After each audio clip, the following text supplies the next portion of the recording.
Hello guys, good morning. இன்றைக்கி வாழை மரம் குளத்தில் இருக்கிறதுனா ஏதோ நாசா விஞ்ஞானி மாதிரி அதை தான் நின்று பார்த்துக்கிட்டே இருக்கேன். வேறு வேலை இருந்தால் தானே பார்க்குறதுக்கு. நான் மரத்தில் அத்திப்பழம் இருந்து பார்த்துருக்கேன், செடியில் அத்திக்காய் இருந்து நான் இப்போ தான் பார்க்குறேன். இன்றைக்கி பிரேக்ஃபாஸ்ட் என்னென்னா இட்லி வரமிளகாய் சட்னி தான். எவ்வளோ தான் ஏஞ்சி சீக்கிரமாக செஞ்சாலும் இந்த ஹவுஸ் ஒய்ஃபோட வரமா சாவான்னு தெரில, அவங்க சாப்பிட்றதுக்கு 2-3 மணி ஆகிடுது. நீங்கள் சாப்பிட்டு எந்த வேலையும் இல்லைன்னா பெட்டில் தூங்க போயிடாதீங்க. மதியான நேரத்தில் உங்கள் ஹெல்த்துக்கு நல்லது கிடையாது.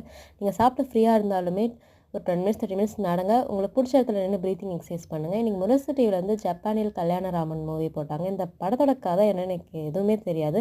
ஆனால் சின்ன வயசுலேருந்து ஆதித்யா டிவியில் ஒரு பட காமெடின்னு Goundamani sir, Kovai sir, ma'am அவங்க பண்ணுற காமெடி நல்லாயிருக்கும் ஜப்பானில். உங்களுக்கு இந்த காமெடி யாருக்கு ரொம்ப பிடிக்கும்னு கமெண்ட்டாக சொல்லுங்கள். அப்புறம் இன்றைக்கி கருப்பு கவுனி அரிசி தான் நான் கஞ்சி வச்சு குடித்தேன் ஈவினிங் டைமில். ஸ்நாக்ஸ் சாப்பிட்றதுக்கு பதிலாக ஆப்பிள், செவ்வாழை சாப்பிடுங்க ஈவினிங் டைமில், ரொம்ப நல்லது. அப்புறம் நான் மேலே வாக்கிங் தான் நடந்தேன், 8 போட்டு நடந்தேன். நான் வரத்துக்குள்ளே 5:41க்கு சன் செட் ஆகிடுச்சுங்க. நாளைக்கு சீக்கிரமாக வரணும் 5:30க்கு. நெக்ஸ்ட்டு விலாகில் பார்க்கலாம். Bye guys.